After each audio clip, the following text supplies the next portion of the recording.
ಚಾಮರಾಜನಗರದಲ್ಲಿ ಚಿರತೆ ದಾಳಿಗೆ ಒಬ್ಬ ಬಾಲಕ ಸಾವನ್ನಪ್ಪಿರೋ ವಿಚಾರಕ್ಕೆ ಸಂಬಂಧಪಟ್ಟಂತೆ ಮೃತಪಟ್ಟಿರುವ ಬಾಲಕನ ಕುಟುಂಬಕ್ಕೆ 5 ಲಕ್ಷ ಪರಿಹಾರ ನೀಡಿದೆ ಈಗ ಇಲಾಖೆ. ಚಿರತೆ ದಾಳಿ ದೃಢಪಟ್ಟರೆ 15 ಲಕ್ಷ ಕೊಡುವಂತಹ ಒಂದು ಭರವಸೆಯನ್ನು ಕೊಟ್ಟಿದ್ದಾರೆ. ಕುಟುಂಬಸ್ಥರಲ್ಲಿ ಒಬ್ಬರಿಗೆ 4,000 ರೂಪಾಯಿ ಮಾಸಿಕ ಪಿಂಚಣಿ ನೀಡುವಂತಹ ಭರವಸೆ ಕೊಟ್ಟಿದ್ದಾರೆ. ಇತ್ತೀಚೆಗೆ ಕಾಡು ಹಾಗೂ ನಾಡಿನ ನಡುವೆ ಸಂಘರ್ಷ ತೀವ್ರವಾಗ್ತಾ ಇದೆ. ಬಾಲಕ ಸಾವನ್ನಪ್ಪಿದ್ದ. ಇದೀಗ ಚಿರತೆ ದಾಳಿ ದೃಢಪಟ್ಟರೆ ಮಾತ್ರ 15 ಲಕ್ಷ ಕೊಡೋದಾಗಿ ಭರವಸೆ ಕೊಟ್ಟಿದ್ದಾರೆ.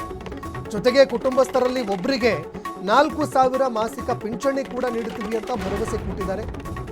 ಚಿರತೆ ದಾಳಿಗೆ ಸಂಬಂಧಪಟ್ಟಂತಹ ವಿಚಾರಕ್ಕೆ ಸಂಬಂಧಪಟ್ಟಂತೆ ಅರಣ್ಯ ಇಲಾಖೆಯವರು ತನಿಖೆ ನಡೆಸ್ತಾ ಇದ್ದಾರೆ. ಅಂದರೆ ಬಾಲಕ ಸಾವನ್ನಪ್ಪಿರೋದು ಚಿರತೆ ದಾಳಿಯಿಂದನ ಅಥವಾ ಬೇರೆ ಇನ್ನೇನಾದರೂ ಕಾರಣ ಇದೆಯಾ, ಇದಕ್ಕೆ ಸಂಬಂಧಪಟ್ಟಂತೆ ಈಗ ಅರಣ್ಯ ಇಲಾಖೆ ಅಧಿಕಾರಿಗಳು ತನಿಖೆ ನಡೆಸ್ತಾ ಇದ್ದಾರೆ.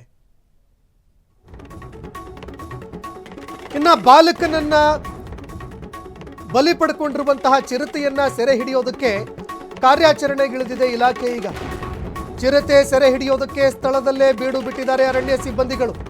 ಚಿರತೆಯನ್ನ ಸೆರೆ ಹಿಡಿಯೋದಕ್ಕೆ 4 ಬೋನುಗಳನ್ನು ಅಳವಡಿಕೆ ಮಾಡಿದ್ದಾರೆ ಅರಣ್ಯ ಇಲಾಖೆ ಅಧಿಕಾರಿಗಳು. ರಾತ್ರಿ ವೇಳೆ ಚಿರತೆಯ ಚಲನವಲನ ಮೇಲೆ ಕಣ್ಣಿಟ್ಟಿದ್ದಾರೆ. ಅದನ್ನು ಸೆರೆ ಕೂಡ ಹಿಡಿದಿದ್ದಾರೆ. ಸದ್ಯಕ್ಕೆ ನಾಗಮಲೆ ಪಾದಯಾತ್ರೆಗೆ ತಾತ್ಕಾಲಿಕವಾಗಿ ನಿರ್ಬಂಧ ಹೇರಿದ್ದಾರೆ. ಈ ನಾಗಮಲೆಗೆ ಪಾದಯಾತ್ರೆಗೆ ತೆರಳುತ್ತಾರೆ ಜನ. ಈ ಒಂದು ಮಾರ್ಗದಲ್ಲಿ ತಾತ್ಕಾಲಿಕವಾಗಿ ನಿರ್ಬಂಧ ಹೇರಿದ್ದಾರೆ. ಯಾಕಂದರೆ ಈ ಭಾಗದಲ್ಲಿ ಏನು ಪಾದಯಾತ್ರೆ ಮಾಡುವಂತಹ ಯಾತ್ರಾರ್ಥಿಗಳಿದ್ದಾರೆ, ಅವರ ಮೇಲೆ ದಾಳಿ ಮಾಡುವಂತಹ ಸಾಧ್ಯತೆಗಳು ಹೆಚ್ಚಾಗಿರುತ್ತೆ. ಭದ್ರತೆ ಕೊಡೋದಕ್ಕೆ ಸ್ವಲ್ಪ ಕಷ್ಟವಾಗ್ತಾ ಇದೆ. ಹೀಗಾಗಿ ನಾಗಮಲೆ ಪಾದಯಾತ್ರೆ ಮಾಡೋದಕ್ಕೆ ತಾತ್ಕಾಲಿಕವಾಗಿ ನಿರ್ಬಂಧ ಏನೋ ಹೇರಿದ್ದಾರೆ. ಆದರೆ ಚಿರತೆಯನ್ನು ಸೆರೆ ಹಿಡಿಯೋದು ಯಾವಾಗ, ಈ ಪ್ರಶ್ನೆ ಇನ್ನೂ ಪ್ರಶ್ನಾರ್ಥಕವಾಗಿ ಉಳಿತಾ ಇದೆ. ಈ ಹಿಂದೆಯೂ ಕೂಡ ಅನೇಕರು ಬಲಿಯಾಗಿದ್ದಾರೆ.